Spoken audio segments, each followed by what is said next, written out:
I'll get to you in just a second. So we have AX equals, now put some space here.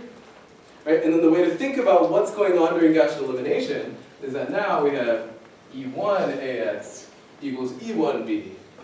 And then what are we going to do next? We're going to do E2 E1 AX equals E2 E1 B, and so on. Right? And then eventually, what's going to happen is we're going to have E sub k all the way to E1 AX equals E k E1 B. Yeah? Now let's say that I group like this. What is this matrix here? This matrix is A inverse, if A is invertible. Right? It's got to be. What else would it be? Because we know that when we're done with Gaussian elimination, we want to have something that looks like X equals stuff on the right-hand side. And so the thing next to X has got to be the identity. Yes, you have a question?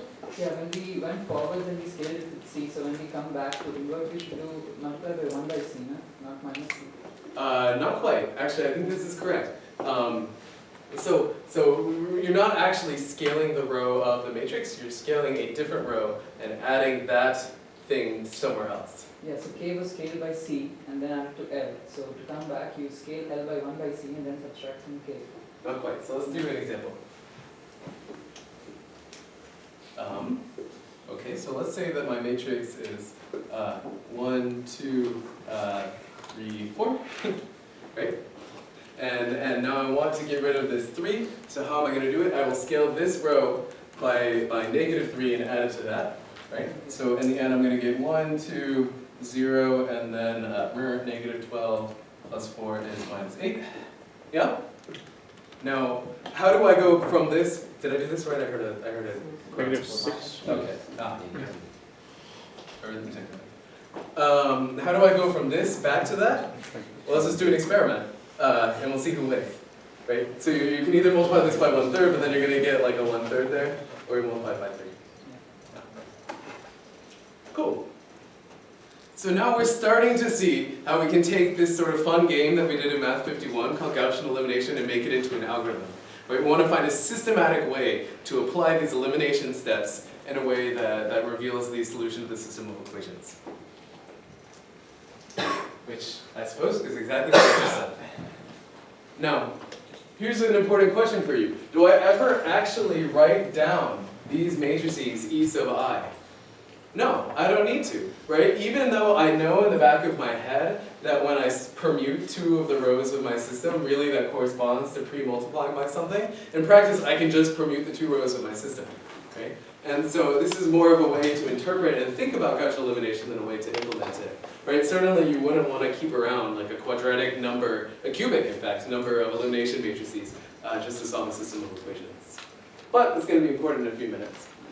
So anyway, it's an implicit solve, not necessarily an explicit one. And I think we've totally belabored this point. Okay.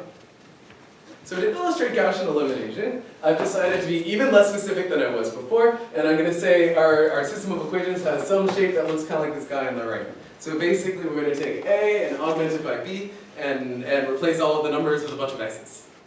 Right? So when we first start Gaussian elimination, this is all we know about our system of equations. It's a bunch of numbers. Can't say anything else. And our goal is to get this, remember the name of the game. We want identity on the left-hand side and some other bunch of numbers on the right. So let's start to solve this system of equations. Well, maybe an initial thing we could do would be to start with the upper left-hand side. And we'll call that number our current pivot. We'll put a circle around it. Now, how can I make at least, assuming that that number is non-zero, and we'll come back to that in a minute, how could I be certain of the value of at least one number in this whole darn matrix? Well, I could take the first row of my matrix and scale it by 1 over whatever's in this slot that I've circled. Right? That's a valid move. Then I get a matrix that has this shape. See the name of the game here? Now what can I do? Well, now I have basically, if you think about it, I have some equation in the first row that looks like x1 plus some linear combination I equals 2 to n ci xi equals some constant d, right? In other words, I've solved for x1 in terms of all the other variables, and I can forward substitute to get rid of the other guys, right? In other words, I can scale the first row by minus whatever values I see underneath that one, and add it to all the rows underneath. Now what's the shape of my matrix? Ones and a bunch of zeros. This operation is called forward substitution. Hopefully you guys can see how I might implement this in practice, even though I'm writing it in terms of a bunch of like tic-tac-toe kind of games. Right, so I'm kind of done with this row for now, right? If we follow the usual steps of Gaussian elimination, we say, okay, now we've got column 1 is done, and we're going to move our pivot now to column 2 and play exactly the same game, where we scale by 1 over that non-zero thing in the front, we assume it's non-zero, and then remove it from the rest of the rows. Right, and so on. So when we complete this game, what does our matrix look like? It looks upper triangular with a diagonal of 1s. Right? Hopefully you guys know the phrase upper triangular. If you don't, you probably can guess what it means from this. Right, and so this sort of completes phase 1 of Gaussian elimination. Right, when you read these little slick algorithm tables for what Gaussian elimination is, it might not be entirely clear, but I think this picture is what you should be thinking about. That our first game is to get rid of the bottom triangle of our matrix by forward substitution. And then the second half of the game is going to be back substitution. Right? In particular, notice now I've got this 1 here and a bunch of zeros to the left of him. So if I add multiples of this last row to the rows that came before it, it'll only affect the rightmost column. Right? So now I can kill all of those x's above the 1. Everybody see what I did there? Yeah. And similarly now that we've killed this x here, we now have 0, 0, 1, 0, and we do the same thing with the second to last column. Right? And so on. By the magic of LaTeX, we've solved our system, and on the right-hand side, this new set of x's here is exactly the solution to our system of equations. And that's all Gaussian elimination is. By the way, did I use permutation at all in the algorithm I just described? No. Why do I need permutation? Because you assume that like the pivots were all non-zero. I assume that the pivots were non-zero, otherwise I'll be dividing by 0. What happens if I look at a column and all of the potential pivots are 0? Yeah, then I'm hosed. I have no way to be able to substitute out that variable. Cool. So let's summarize a little bit. So here's our algorithm for Gaussian elimination. This is the first algorithm of CS205A, and it's pretty darn straightforward, right? The first thing we're going to do is forward substitution, where we're going to move each row I from 1 to I guess I wrote this for m by n matrices. Doesn't really matter, right? Then I'm going to scale to get the pivot 1 in that left-hand side, and then for each of the rows below it, I'm going to remove the things in the pivot column. That make sense? And then, after we finish phase 1, we're going to go into phase 2 and do backward substitution and do all the things in reverse until I get the identity matrix. How much time does this algorithm take? So let's say I have an n by n matrix. Yes? O of n cubed. N cubed. Right. So how do we do that? Well, let's work from the inside out. So let's look at this innermost operation, which is subtract multiple of row I from row j to 0 out the pivot column. Right? So notice I have to iterate over the entire row to do that, so that incurs cost order n for each of these inner things. Right? How many times do I have to do this? Well, I have to do this for each row underneath, so it's most n times, and the outermost iteration happens at most n once again. So we got three n's in our counter here. Does that make sense? This is an order n cubed algorithm. Have we proven that order n cubed is optimal for solving linear systems? No. And in fact, later in this course, at least for sparse matrices, we'll see that we can do better. Right. So this is the total running time of Gaussian elimination is n cubed, and that's awfully darn slow, right? If it's important to know, if you want to solve a dense n by n system of equations, you better be willing to wait. Yeah, and so not a big deal if your computer graphics and your biggest matrices are like 4x4, but it becomes a big deal if it's over, a couple hundred or 1,000. All right. But again, we've got to return to this problem, which is, let's say that I'm trying to invert this matrix A, but I start Gaussian elimination, and all of a sudden my, save faults, my computer bursts into flame, and the reason is that I saw a 0 in my pivot slot, and I'm unhappy. Is this matrix invertible? Absolutely, it's just a permutation matrix. It's just swapped x and y, right? And it should be pretty well conditioned. Yeah, it kind of looks like the identity. But Gaussian elimination is totally displeased. Yes? So does that mean that you have to keep going through the first row to find a non-zero pivot before you actually start the process? Yes, precisely. So what I'm going to do, I'm sorry, your name? Eric. Eric. I'm going to do exactly what Eric suggested. I'm going to search for a non-zero in this row, and then I'm going to permute the rows so that that non-zero goes on top. In fact, we'll come back to exactly how to do that. Now, in fact, there's an implementation issue here that's even hairier, which is what if I have some small number epsilon and I put that into the upper left? Well, all of a sudden now, Gaussian elimination, as I've described it to you, is perfectly happy. Right? Epsilon is non-zero, so we can divide by epsilon, and after the first scaling step, we get 1, 1 over epsilon, 1, 0. You know? This page is a little weird, right? In particular, well, what happened here, we have some ginormous number in my matrix that wasn't there before. Yeah? Hopefully I've done this right. And in fact, now, if I want to continue with Gaussian elimination, I can do that. I get 1, 1 over epsilon, and then 0, minus 1 over epsilon. Yeah. And then all of a sudden, all of your mental red flags should be going up, because what's going to be the next step? Well, it's going to be to normalize this row to get rid of this 1 over epsilon, but I'm dividing by this humongous number. Right? And that's the sort of thing that can cause numerical instability. Obviously, for a 2x2 system, it's you happen to get lucky because there's nothing over here, but you can see that you always want to avoid doing these stupid operations when you don't have to. But somehow when we look at this matrix, we say, well, it's awfully close to that one I had in the previous slide. So we really should be solving it using a more stable strategy that doesn't involve multiplication division by big and small numbers. Okay? So how can we do that? Well, as Eric mentioned, all we got to do is permute the rows, which is a perfectly valid step, right? We can just pre-multiply A and B by a permutation matrix. And the question is, which permutation matrix do we choose? Unfortunately here, there's a little bit of engineering that has to happen. And there are a lot of different choices you can do. In general, this field is called pivoting. And unfortunately, it's kind of like a game of chess here. Right? Because your pivoting decisions at the beginning of Gaussian elimination will affect what it looks like later on. Right? And it's sort of one of these things you can't go back from. So there are two common strategies in practice. By the way, any pivoting strategy is guaranteed to give you some inverse. You just want to choose the one that gives you the best condition inverse for your system. Right? So there's sort of two greedy algorithms that almost everybody uses, I think. And one is called partial pivoting, and one is called full pivoting. Now, full pivoting is exactly what Eric said. I'm going to go down. So let's say that I'm doing Gaussian elimination. I got rid of the first row of this matrix. And now I'm at the 0.1, but I say he's kind of small, and I prefer for a bigger number to be there. So if I do partial pivoting, then I just look in this column, down in this column. By the way, I can't look up, or else I'm going to screw up this upper triangular thing that I'm trying to do. And I look down, I notice there's a 4, and I just swap those two rows. Right? And that just corresponds to pre-multiplying by a permutation matrix, which is a perfectly valid thing to do. But in fact, maybe I get greedy. And I look at this system, and I say, well, the 4 is cool, but there's this 9 over here. And he's an even bigger number, and I like big numbers. Is there anything I can do to get the 9 into a pivot slot? Well, the language that I've given you so far, the answer is no.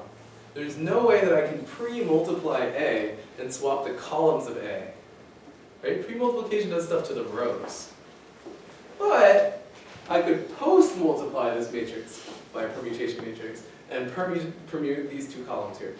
Perfectly valid move. So remember that I was trying to solve. This is where I'm going to start getting stuff wrong. That's okay. So we have Ax equals B, but now I kind of want to put a P there, right? So what can I do? Well, I can solve A, P, and then I can say, well, P inverse X equals P, right? Remember, the P inverse is nothing more than P transpose. So in other words, what are we really doing here? Well, we're just permuting the elements of S. It's not a big deal, in fact. So one strategy in Gaussian elimination is to say, okay, if I want to do full pivoting, if I want to identify the biggest possible value and stick that into my current pivot, I can do that, and I can post-multiply by permutation matrices if I want to, but then I've got to keep track of the permutation of X that I've induced by doing that. Right? And then the final step of my algorithm is just to undo that permutation. Not a big deal, but a little bit of bookkeeping. Yeah? All right, so those are our two big algorithms for pivoting. There's partial pivoting, whereby you're going to choose just the biggest thing in the current column that you're working in. And then there's full pivoting, where you look at this whole lower chunk of your matrix and yank out the biggest value. Right? Because you greedily want to divide by big numbers. You never want to divide by small stuff. Cool. So that's basically the end of Gaussian elimination, by the way. There's your algorithm. Now you can solve linear systems away. You know, if it's poorly conditioned or if it's a medium condition, you can use pivoting to help put big numbers and identify the best possible way to solve. But there's one use case here which is a little bit funky, which is, let's say that I keep the matrix A the same, but now I'm going to change my right-hand side as B. Right? So now I've got B1, B2, B3, B4, B5, right? And each one of those B is going to give me a different S. Right? Is this a practical situation? Absolutely. So for example, one linear system of equations that we can solve in computer graphics is something called deconvolution. Right? The idea is that I take a photograph and accidentally the photograph is really blurry because I screwed up my focus of my camera. And I kind of know that there's some sharp image, we'll call him S, right? But accidentally I applied a blurring operation B to him. And maybe I even know the blurring operation. And what I got out was the observed image I. Right? So now I want to solve this linear system of equations to recover the sharp image here. By the way, this is a very poorly conditioned system of equations. We'll come back to that later. It involves inverse heat flow, which is a phrase that strikes fear into the hearts and minds of mathematicians. But that aside, well, what does this mean? Well, let's say that I took a bunch of blurry photographs. This is like my trip to Europe the other week. And I want to recover an interesting photo album, then my blur operation is going to be the same, right? Maybe I didn't even change my lens out, I just left it. But I'm going to have a bunch of different images that I want to invert. So this is a very practical use case, comes up all the time. Well, every single time I solve this system of equations, I've incurred another order n cubed set of work. And the question is, can I do better than that? In particular, can I analyze the structure of the matrix A ahead of time and save myself some work for when I do all of these different linear solves? And the answer is yes, we can. So, how can we do that? Well, one observation we might make is that the steps of Gaussian elimination that we've done only have the structure of A. Right? Remember this whole algorithm we talked about where you're scaling by the leftmost element, you're maybe permuting rows and so on. All of that only has to do with permuting the elements of A rather than B. So if we kind of kept track of the steps of Gaussian elimination, then we could try and retrace our steps and rather than having to make the same set of decisions every single time we want to solve this system of equations. Yes? So this means that if we can derive like a pattern from the matrix, we can use that pattern to have a faster runtime for the algorithm? Exactly. So let's say that I want to invert n of these systems, right? Then our total cost would be n to the fourth, right? Because you're doing n cubed things n times. But maybe we can do n cubed work up front, and then it only takes n squared time per image, and then the entire set of inverses is still n cubed time. Does that make sense? Cool. By the way, we'll probably start this today and then continue on Monday. Right. So let's dive in a little bit. So first of all, what is the complexity of solving an upper triangular system of equations? Well, the way that I described it to you, it's n cubed, right? You just do all these back substitution things. It takes the same cost as forward substitution. But we can actually do a little bit better. So for example, let's say that I'm starting with my bottom right pivot and I'm back substituting. Well, remember, what does that involve? It involves adding multiples of the last rows to all the rows above it. But what are all the multiples of the last row going to look like? 0, 0, 0, 0, 0, 0, 0, and then some number. Do I need to keep adding zeros? Absolutely not. Right? So in fact, back substituting to kill the column with the 1 in it there that I've circled takes order n time, right? Because I don't need to bother moving these 3 circled zeros around all the time. I know that they're there. Does that make sense? Similarly now, look what just happened. Now the second to last row only has 1 non-zero value, so the same observation applies, yeah? So in fact, solving the upper triangular system and lower triangular, kind of by symmetry, only takes order n squared time. So in fact, the whole second half of Gaussian elimination is pretty darn fast compared to the first half. Does this mean that all of Gaussian elimination actually takes n squared time? No. The forward substitution steps need to iterate over the whole row each time. Okay. So remember the name of the game. This is where our construction of Gaussian elimination is going to come into play. Remember, we keep pre-multiplying. I used to use e's before, but now I got m's. Right? So we started with ax equals b, and we ended up with this mk dot dot dot dot m1a x equals mk dot dot dot m1b. Yeah? Let's say this is after phase 1, so now we have an upper triangular matrix. Right? Well, let's just call it what it is. So this thing mk to m1a, we'll call that U, and that is an upper triangular matrix. Yeah? So, in other words, so what do we know so far? Well, we know that U is mk to m1a by definition here. So let's just invert this whole darn thing. Remember that all of our Gaussian elimination matrices are invertible, right? In fact, we derived all their inverses. So we know that A is equal to this product of inverse guys times this matrix U we just defined. And we'll define that product of all these little inverse things. We'll call him L. Why do you think we call him L? He's lower triangular. But we haven't proved that yet. We proved that U is upper triangular just kind of by construction, right? Like while we were doing Gaussian elimination, our goal in life was to obtain an upper triangular matrix, and assuming we didn't need to permute, which I think I'll make you do on your homework, we ended up with an upper triangular thing. Now I'm going to make sure that what we have left is lower triangular. And so that's the next question we got to answer. And the reason has to do with the structure of these inverses. So basically you can prove, and now this is on your homework, that the product of triangular matrices is triangular. And so what you'll do is look at those inverses, all those little individual ones. Remember that, so the inverse of forward substitution kind of looks like back substitution. In the end, you're going to get just a lower triangular matrix. That was a very poor description. Let me fix that. So, in fact, we'll just do it. So the proposition that you're going to prove on your homework is product of triangular things is triangular. And all you need, well, so one of the things we're going to multiply during Gaussian elimination, well, you got two. You got scaling matrices. Those are clearly triangular, so we're good. And the other one is this funny thing that looks like I plus C E L E K transpose, right? So this part is clearly upper triangular, lower triangular, whatever you want it to be. So we only have to check this. Right? But remember, we take the row K, multiply by C, and add it to row L. So we know that L is bigger than K.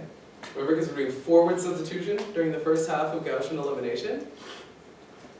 And what does this matrix look like? Well, it's all completely zero, except for one slot, which is in position L, comma K. Right? And that matrix, and that has element C. Right? So in other words, this entire matrix looks like 1, 1, 1, 1, 1, and then there's just some C hanging out down here. Yeah? So in other words, this matrix is lower triangular. This is super exciting, right? Because now we have scaling matrices and lower triangular matrices. Remember, we just permute the sign of that C there to invert these guys. It doesn't change the triangularity. And now we've shown that L is lower triangular and U is upper triangular because just by construction. That was our goal of the first half of Gaussian elimination. So what did I just do? I factored A into a product of L times U. Lower times upper. Now why does that help us? So let's say I wanted to solve AX equals B. Instead, now I can substitute in our factorization and we have LUX equals B. Right? So I can do this in two steps. Well, step one, I'll solve by Ly equals B. Right? We're going to introduce some intermediate variable y. Now, L is lower triangular, so we already showed that that step takes n squared time, other than n cubed. And now we're going to solve ux equals y. And that's going to give us a solution to our equation. Do you guys see why? This is sort of like pre-multiplying this LUX equals B by L inverse first, and then pre-multiplying by U inverse. Right? Now it looks like more work, right? There's two steps instead of one, but in fact each of these two steps is n squared time, whereas before we were n cubed time. So we just won. Now where did the n cubed go? How long do you think LU factorization takes? Well, it better take n cubed time, or else something really strange just happened, right?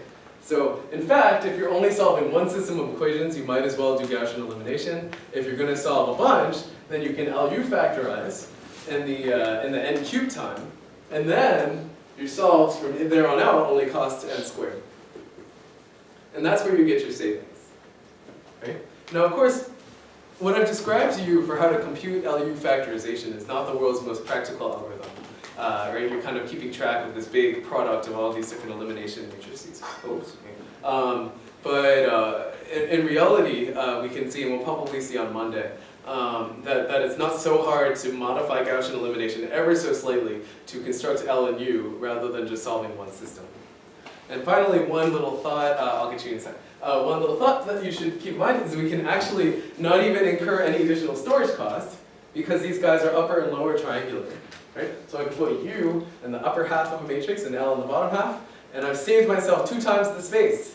So in fact, storing the LU factorization of A takes the same amount of space as storing A. And it makes linear system solving easier. So it's a win-win. Right? By the way, you do have a small overlap down the diagonal. Why can I ignore that? Well, I can assume that the diagonal of U or L is just 1. Right? In fact, we kind of did that when we were constructing Gaussian elimination. As one quick warning to end our lecture for today, should you ever take this matrix and multiply it by a vector as is? No, this is not like a matrix that you're using linear algebra. This is just a compact way of storing L and U. Right? In reality, you've got to separate these 2 guys out before you can apply them. Sorry, we'll end with Leonard's question. Sorry, go back to slide 40. 40. What is y here? Is that something that we can choose? No, it is the solution to Ly equals B. Okay. So the way to think about this, yeah, this is a good clarification. Take a look at the second step. You have Ux equals Y. Yeah. Let's pre-multiply both sides of this by L. Ly, because we solved it to be this, is B. And Lu is A. So in reality, we showed that the solution of our second step solves Ax equals B. Cool. So we'll stop there for today. On Monday, we'll talk about how to actually construct this LU factorization, and then we're going to go into how to analyze these systems equations and why we care about them in computer graphics, robotics, and vision. Cool. Can somebody hit the